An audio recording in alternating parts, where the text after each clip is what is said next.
I'm Carlos. I'm Mohan. I'm Henry. I'm Cameron.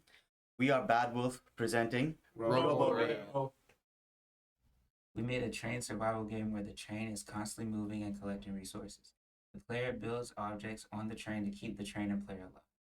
The player will go through a persistent level where they need to keep track of their charge, health, and weight.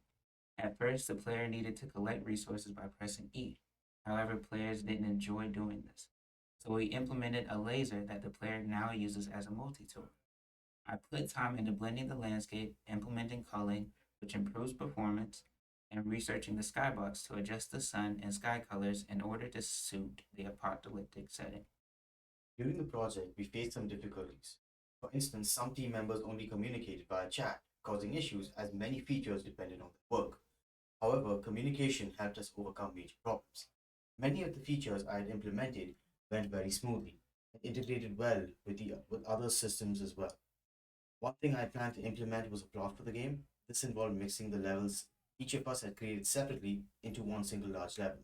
While I did manage to implement the larger level, I was sadly unable to add the plot in due to time constraints on our end. The buildable system was another thing I worked on as well, and that was a challenge.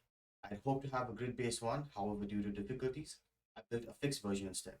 All in all, it was definitely close to what we had envisioned in the final version of the game. During the project, we maintained modular systems by incorporating event and variable functionality in advance. As a team, we shared information and provided support whenever necessary. We effectively used visual effects to convey player-facing information within the project as well. However, we still faced several issues. For example, some mechanics went neglected, becoming inconsequential to the player due to their preference for other things. An example is players using the laser over the charge shot when confronting groups of enemies, despite the charge shot being more effective in groups. Additionally, our mobile enemies often had problems pathing towards objectives and becoming immobile after spawning into the level. Our team also struggled with implementing onboarding for mechanics until the later parts of our project. I was responsible for creating the health systems and the enemies within the game.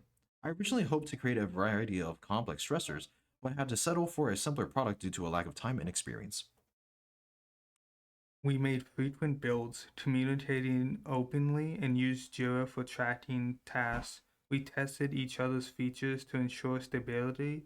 However, we lacked player facing information, so I spent a lot of time talking to playtesters for feedback on UI and audio and visual aspects. We focused on animating the icons and pop ups to make them dynamic. Making the buildable features work seamlessly was also a major part of the project.